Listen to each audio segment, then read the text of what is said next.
Hello everyone, my name's tomatoanus, also known as the Phlegm Chugger, and today we're going over an any % speedrun of Baldur Gate 3 and how speedrunners beat it in under 4 minutes. Right away, if you're concerned about spoilers, do not worry. Not only is this run so short that there's pretty much zero spoilers, but we don't even enter Act 3 during the run. You see, the goal of this speedrun is to reach the end credits as fast as possible, and there's actually an ending that you can get in Act 2 when you have the character Gale in your party, but more on that later. The run we'll be going over in this video is performed by tomatoanus, a top runner for this category who also helped with writing the script to make sure it's all as accurate as possible. Before starting the run, I have to do a quick rundown on character creation since it's pretty important to the run. Remember 21 seconds ago when I said that there's actually an ending that you can get in Act 2 when you have the character Gale in your party? There's actually an ending that you can get in Act 2 when you have the character Gale in your party. Well, the fastest way to make sure Gale is in your party is to be the Gale in your party, so speedrunners choose to play as Gale. Alright, let's talk stats. Strength is set to 17 so Gale can jump farther since jumping is faster than running. Dexterity is set to 15 so you get better rolls on initiative, with initiative being what determines the turn order in combat. Intelligence is set to 16 since this is the formula for how many spells you can prepare, and with 16 intelligence you can prepare 4 spells and have them ready to cast whenever you'd like. Speaking of spells, not only does Gale have that early ending, but like Harry, he is a wizard, meaning that he has access to a handful of spells that are useful for the run. The 4 spells tomatoanus prepared and will be using in the run are Enhanced Leap, which lets him jump way farther and traverse faster. Magic Missile, which will be useful for quickly dealing damage. Chromatic Orb, which lets you hurl a big ol' ball of an element like fire. And Fog Cloud, which creates a big ol' fart cloud that you can hide in without getting pink eye. That all being covered, let's get into the previously on tomatoanus. I accidentally made a lot of me by time traveling. Let's wrap this up so I can prestige them. Minnesota guy. On trial at time court for time crimes. Be back later. Chicago guy. Hear ye, or whatever. Is sentencing for your time crimes, I think, yeah, you don't get your time machine back, but alright, probably just gonna zap you back through time now, probably. Before you do that, can you tell me where you got those insanely good snacks that were in the green room? Oh, Control, the food that's like, striving to be a healthier option for sweet treats? Yeah, it really felt like something that would be a good replacement to either ordering out or accidentally skipping a meal when I get too wrapped up in something like gaming or being the elite athlete that I am. For sure.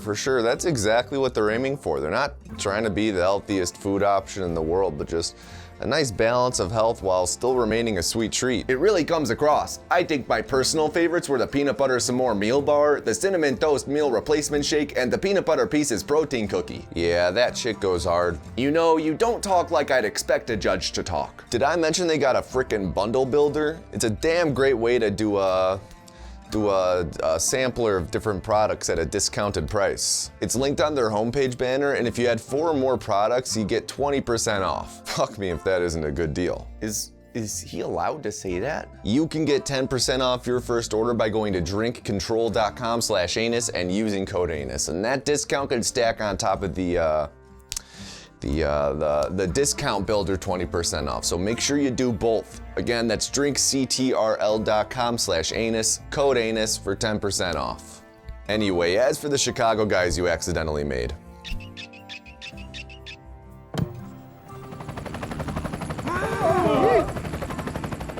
Oh, so you're allowed to prestige them, but I can't. I'm the judicial system, bitch. I'm above the law. You know what? I'm starting to think that you know, as attractive and smart and buff and handsome as that man was, he can go pound sand.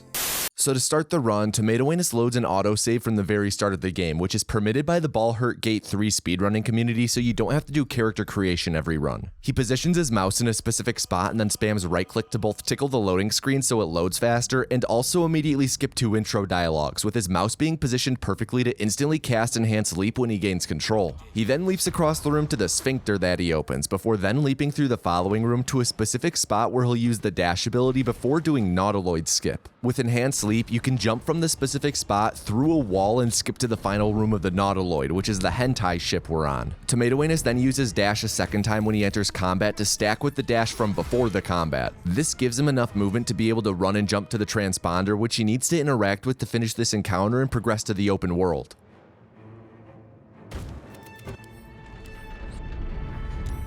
During the load, he again positions his mouse over where Enhanced Sleep will be and spams right-click again to tickle the loading screen for faster loads, plus skipping through the initial dialogue. He's then going to cast Enhanced Sleep on himself again before beginning the setup for a glitch called shadowboxing. tomatoanus moves and positions his camera to a specific spot and angle and attempts to drop a Revivify scroll from his inventory in an exact spot way off in the distance. This creates what runners refer to as a node, which is pretty much stored coordinates at the distant spot he tried to drop the scroll. He then hops his way through the area to find Shadowheart, one of the game's companions, and as soon as tomatoanus enters her dialogue trigger, he positions his mouse over the magic missile spell. After spamming right-click and 1 to get through Shart's dialogue, he casts magic missile on her, then control clicks on her to bash her with his rod and unalive her before then pocketing her carcass. Worth noting that this run is done on the balanced difficulty, because if you play on the easier difficulty, Shart has more health and is harder to bring down. He then goes to camp and leaps next to 2 wooden crates that he picks up before casting a fire chromatic orb on the ground next to him. He drops one of the crates into the fire to weaken it while changing to turn-based mode so time doesn't pass by and the crate doesn't take more damage from the fire and get destroyed. tomatoanus puts Shart in the firebox, then clicks to open the box, followed by immediately clicking and dragging the box to move it. This makes the box slingshot across the map to the stored node location where the box breaks. The spot where Shart got flung to is a cutscene trigger at the end of Act 1, and the game forces her back to life to trigger that cutscene, which happens to progress the game tonight. After going to sleep and mashing through the first of the game's many cutscenes involving Pussy, tomatoanus eats a magical ring to progress Gale's personal quest, then takes control of the now alive Shart. He leaves camp with her to have control at where she landed, where after skipping some dialogue, he enters the mountain pass. This automatically brings him to camp where he's 1 sleep away from being able to explore the pass, and as soon as he loads in, he uses magic missile to attack Charon and Lucifer to skip some dialogue with them. You still have to have a brief chat with whomever you attack first, and Charon's chat is shorter, so tomatoanus made sure to hit him before Lucifer. tomatoanus then goes to sleep, which initiates a cutscene where we meet Gallagher. He mashes 3 like it's a watermelon to select the third option in the first dialogue, which shortens the length of this dialogue by around 2 seconds. When he gains control after waking up from my nightmare wet dream, he then leaves camp, which brings him to the mountain pass where he can make his way to Act 2. He immediately casts Enhanced Leap again and begins making his way down the hill. He's pretty much beelining it straight to the end of the mountain pass area to enter the Shadowlands. Here, tomatoanus casts Fog Cloud at the top of the hill so he can jump into it and remain undetected from the enemies. They don't notice him as he leaps into and out of the fart cloud since they're too busy whiffing the fumes and pointing fingers at each other. As he makes his way down this hill, he enters Gandalf the Red's dialogue range. This is a required dialogue for Gale's story and to be able to end the game in Act 2, but it does warp you to camp, so after finishing the dialogue, tomatoanus has to leave camp to get back to where he was. He's then going to head down the hill and enter the Shadowlands in Act 2 proper, where he'll spam through dialogue with Dobby before downing Shart as a setup to tongue punch her Shartbox again. To avoid super brief spoilers, mute until this image of Gale goes away. In short, Gale has a bomb in his chest to explode the big bad, and having him with you in the end encounter of Act 2 gives you the option to blow up Gale and kill the bad guys, which gives end credits. After picking up Shart's limp corpse, tomatoanus sets his camera to be facing just barely south of straight east and throws another chromatic orb on the ground. He again enters turn-based mode as he throws the second wood crate from earlier on the fire and puts Shart in the box. He then sets up another node to shadowbox by dragging it to a corner tucked away back here and sets the node in a specific spot on top of his screen to the right of where the word chasm appears momentarily. He opens the box and drags it, triggering the shadowbox and causing it to zip to the node location. The box again breaks and puts Shart into a cutscene zone, pulling tomatoanus into the cutscene where he selects the dialogue option related to ending the game early, officially ending the run as soon as the X to exit the credits appears in the top right corner.